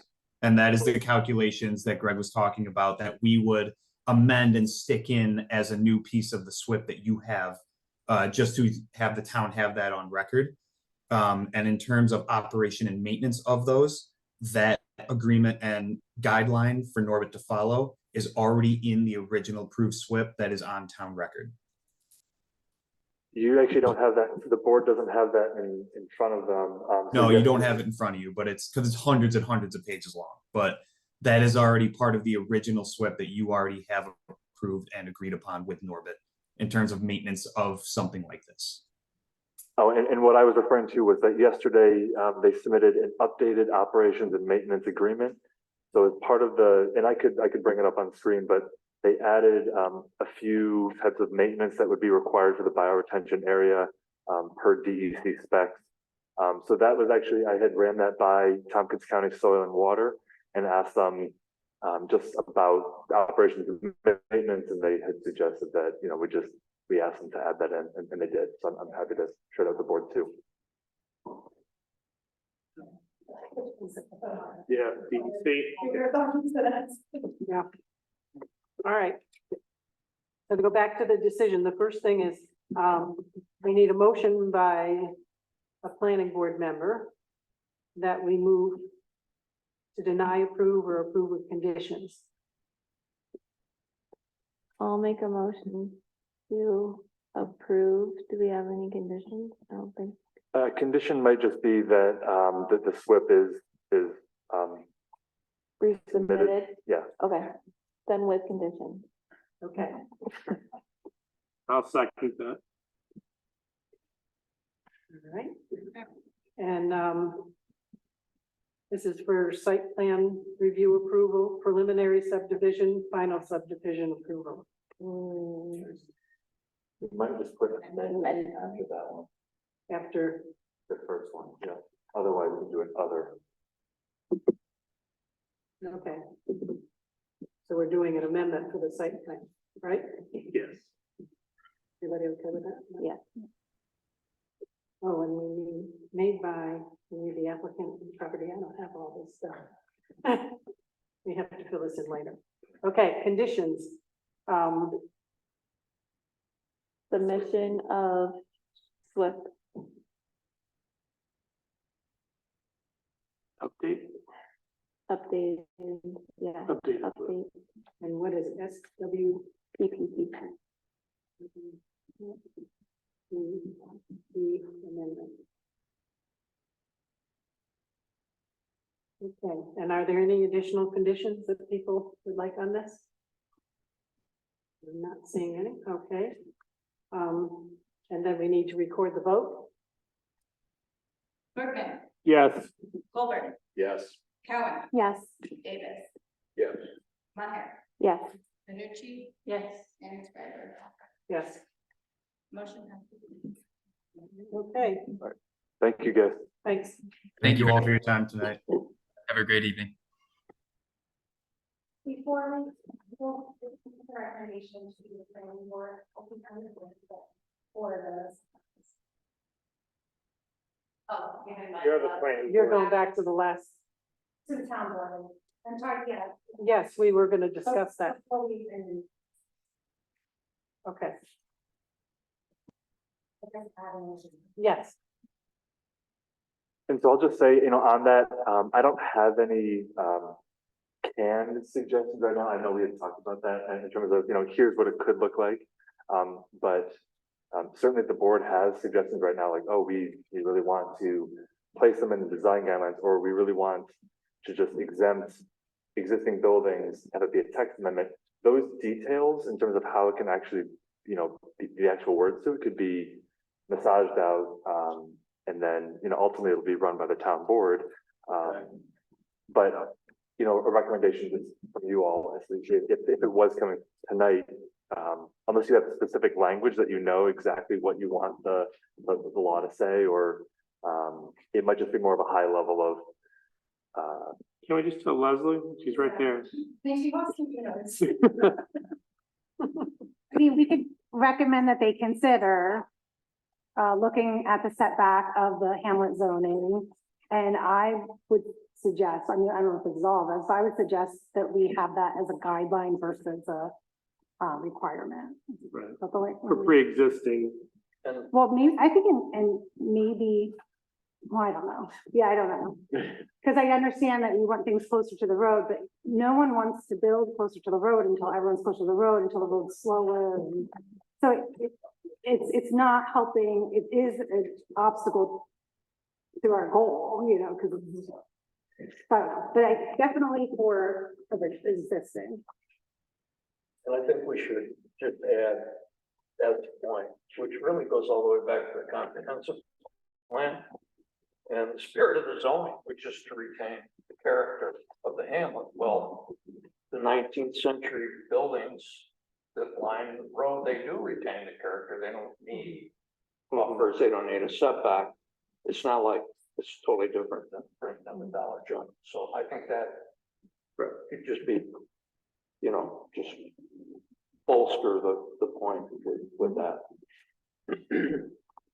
I mean, is anybody worried that if we have new construction like the dollar store? And we don't have restrictions on pushing buildings back and front yard parking, that we're gonna end up with? That's why the pre-existing, to me, the pre-existing building has to be there. Yeah. I think that would hold up. I gotta believe that would hold up. So we have every right to. Well, and if we're trying to keep the, not just the rural character, but the character of buildings that have been here and stuff, Yeah. that's, it's more likely that they will be closer to the road. I mean, I Sure. grew up in a little tiny town. My parents' house that was built in the late 1700s is very close to the road. And I think there were reasons for that back then. You wouldn't normally build a larger house close to the road, but that is how a lot of the older houses, if you go to the little towns in New York State, are. Yeah. So something that could just be added, to get at that, you know, that point that, if you move it to the guidelines, it doesn't have the actual teeth, because guidelines are guidelines and standards it has to be met. So as an example, in the form requirements in the zone district, it says the following form requirements apply to all new buildings.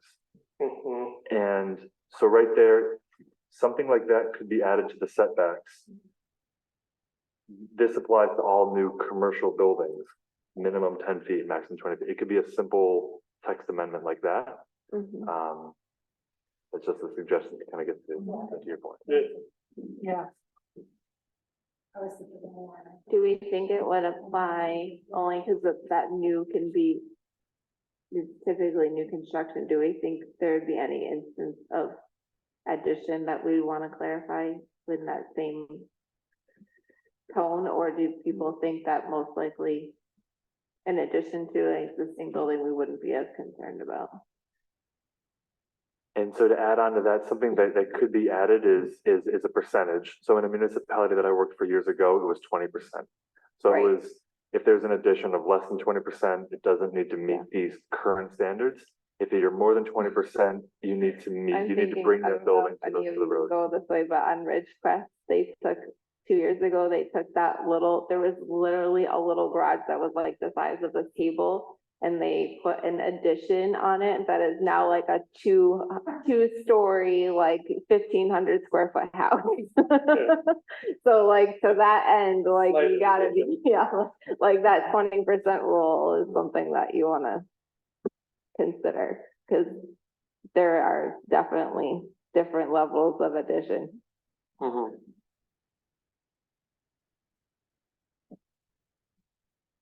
And that would all be final decision by the town board, correct? Right. The town Right. board would have final say on what percentage and all that. This is just suggestions from us, not what the town board's actually gonna do. They have their own. Right, so Right. a suggestion or a recommendation for the planning board could be something like, consider that, you know, in addition might trigger these standards that, you know, you could put it out there that, you know, maybe an addition should meet these standards because it starts to change the actual form of that property. If that's not really a concern, then, I mean, if you think about it, if, a property is going to expand, you know, 80% of their footprint, maybe it is a good idea to have that start to meet some of these standards. But if it's, you know, where is the line? Right. And I mean, some of those could be like an addition in the front versus an addition in the back. Like that guideline could start to inform what direction they end up going with that addition. Right. Depending on which way we want to see it. Or it's an existing structure and we don't care as much. Sure. So you want to try to, So we're talking about setbacks for the buildings, because for example, if I'm going to try and renovate the barn, all the parking would have to be in front. There's no place else. Right, so what we're proposing is that because it's an existing building, that we would eliminate that requirement for setback, therefore. So it wouldn't just be It would setback be. for the building, but setback also or parking requirements. Actually, the board is just talking about setbacks of the building. Parking as a whole, a little bit of a different thing. Okay. Yeah. But Which that's, right now, is that our, we have that as is it a guidance the way it's written now? which part, Having parking on the side or the rear? parking is, it's cited in two different areas of the zoning code. I think I wrote it down. Yeah, it's pretty clear, that the intent of the zoning is to have, to limit parking between the front building plane and the street. Unless you're a residential property, you could have two, or I think up to four, maybe for a multifamily property.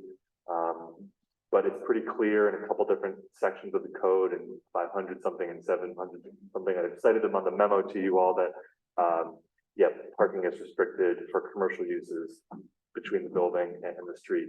So but that's a separate issue than talking about setbacks for a building. Right, but I mean, to her point, it kind of goes hand in hand, because if you're not moving the building, then where else are you gonna put the parking but in the front? But that's something that you could do a variance for, or not. Yeah, I mean, you can always, yeah, certainly. And you said they can't put parking between the building and the road, right? You said that was one of them. There's no room to put parking in front of that building, it's on the road. Or do you mean like If we're going with an existing structure that, but the barn, does that count too, or does that have to be, is it? So, I'm sorry, so what were you saying again? Can you do the repeating of like the parking rule you stated? Just to make sure I have it right. So Bring it a little further. there's a couple of sections, and I can just cite them pretty quickly. Right, so 510.5, it talks about yards. And so parking, no vehicle parking area shall be included in any required front yard except as set forth below, and except for a lot with one or two housing units. So if you have just a residential property, you can park in your driveway in front of your building. When you have 3 or more units, there's a little bit more restrictions on that. But generally this is saying no vehicle parking area shall be included in any required front yard besides those residential allowances. And then 710, is that? 705. 705. No parking in buffer zones. So this is for off-street parking. So no park, except as specifically permitted for resident zones above, there shall be no parking in any required front, side, or rear yard buffer zone. Parking lot shall be surfaced with blacktop stone or other material that it drains properly. So, yeah, so if there's a variance like this proposal for parking in the front yard, the variance would have to be from both of these sections of the code. That's BZA. Yep. So what about the part of the property that is residential? This is mixed use. All right. So, yeah, sorry, good. No, it does get, starts to get a little, always when you have a mix of uses, it'll just sort of place it under this umbrella. Things just get a little bit messier and just a little bit more complicated in sort of how you look at each use. But right now, the parking for that multifamily residential is in compliance. It's set back to the side. They would be allowed to actually park up to 4 parking spaces in front of the building. I don't think that would ever be a desire. It feels pretty close, I think, to the roads. But are you asking if there's parking for the residents and it's on the same property as this commercial use, this market? How do they relate to each other, or? Correct. I mean, if we can only have so many spots for a commercial building or where it's sitting, but they also have to have, but the commercial is allowed to have a certain amount, and the people that are living, I mean, sorry, residential has a certain number, and the people that live there are allowed to have certain spots. Like, those shouldn't all count together, correct? Actually, in this zone district, there's no parking requirement. So There's no minimum parking requirement. There's just requirements on where the parking can be located. But And not if it's, And I think I might have missed, I would have to find it exactly, but there's something about residential uses. I think I might have to go back to where I was before. So here, let me get back to because the I've seen a file. resident with a lot of boats and cars in front of its yard and stuff, so I didn't know what the. But if it's been there a while, it may be different. Yeah, I guess that's something that, you know, the structures are big, but vehicles growing. Right. Okay, so residential parking spaces. So this is regardless of the zone. Thank you. Not more than 2 parking spaces per dwelling unit shall be located in required front yards. Under no circumstances shall more than 4 parking spaces for the entire building be located in any required front yard. So in Olivia's case, I think there's 3 or 4 units. So there could be up to 4 parking spaces in that front yard, but it's a pretty small front yard, and I don't think that would be. Okay. So like, how does that apply to like, like when I have teenagers, and so when they all have friends, they'll get to 6 to 7 cars in the drive. Like, does that what that means? Like, how many cars fit in the driveway? I'm really getting into, we don't need to discuss, but I just never. I've seen. So because I would look at, I would interpret a driveway differently than a parking area. That's. So if somebody called me about your teenage son's friends coming over, I would have to talk about what a driveway is and what a parking area is. Well, and just wait till graduation along Danby Road, there'll be cars in driveways and on the road. Yeah. Because people are having parties. But yeah, we're talking about parking lots, and mostly we're talking about commercial or multiple this, yeah.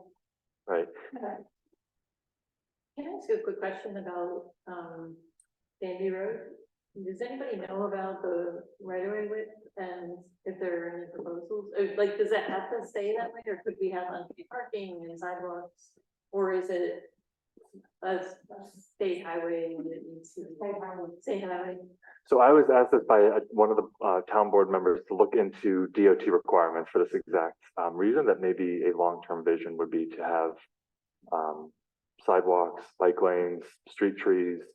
Even a property owner down further on Danby Road asked the same thing, that he would just like to see some of those amenities. So that's a conversation with DOT that I'm hoping to have soon. I mean, it'd be great for traffic calming and making that hamlet feel. Right.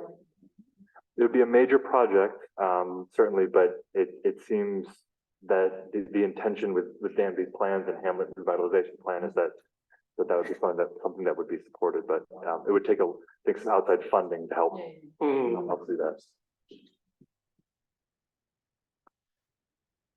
So what? How do we phrase this? Yeah, what's the What's the recommendation? recommendation? Adding the new, already, I mean, that. Yeah. The, Add the word new to the settings, requirements.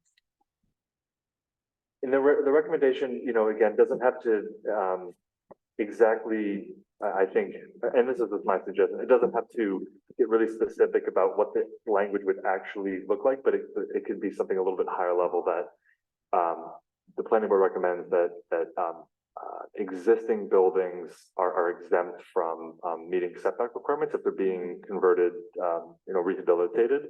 And then if you want to add something about an addition, maybe the town board should consider if additions are above a certain threshold, that they need to come more into compliance, or they, that's something. That sounds good, just use that. I don't want to argue about what percentage tonight about. You do 35, 37.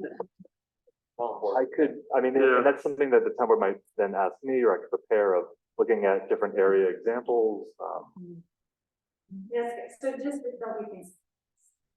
Yeah. So is there a motion I there? think Leslie's been taking. her Okay.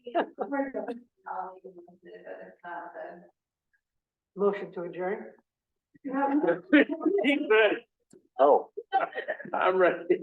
So we have it right here, right? The plan report. Oh, yeah. I haven't prepared anything formal. I'm sorry. Oh, Cindy, you were asking something? Yeah, did you all want to make a formal motion? We have this. Do the. We voted on, right? So. No. I thought that was the town board. Yes. Okay. That So do we was need, going to then do sound- we need motion about making a motion? So Cindy, do you need to know exactly what the recommendation is? Yeah. Okay, But you'll work on it. okay. We try. We can run it by you. Okay. In terms of planning, plan of report, I did see that that was stuck in the agenda. I didn't prepare anything formal. I will be preparing something more formal for the town board tomorrow night. Essentially just have been preparing for these cases for you all tonight. Responding to a lot of just zoning inquiries. People are asking a lot of questions about subdividing their lot, adding new residential units on lots. Oftentimes the answer is, not what they will want to hear, but just working with property owners and some basic just zoning and planning questions. And there's a couple of larger projects in the pipeline that I'll need some kind of town board direction on in terms of some short-term rental, whether it's going to be regulations or how that might look. There's an open grant right now for the Dotson Park to add boardwalks there. So I'm trying to, there was a grant given by Tompkins County to fund $5,000 worth of boardwalk equipment. So we're trying to figure out funds right now between the Park Association and how to make that all work. So everyone is whole again. The CDBG program is mostly being managed by Janice, town clerk. But there have been the CDBG homeowner rehab program. Yes. There have been I wish I had the exact numbers, and this is something that could be presented for the town board tomorrow, but it's very active, and that a lot of homeowners are benefiting from tens of thousands of dollars worth of upgrades to their homes. That's great. What else? And then, I think, there might be some potential zoning amendments, maybe coming up, just, some little nuanced things just to clean up. And that's about all my report right now. As I said, I'll have something a little more formal tomorrow night for the town board. The town board gets formal, we get. Yeah, Hey, sorry. I know, I didn't, I didn't see that on the agenda until, Okay. Okay. All right. Anything else for the order, or can we adjourn? Very good. It's 9:01. 9:01, good.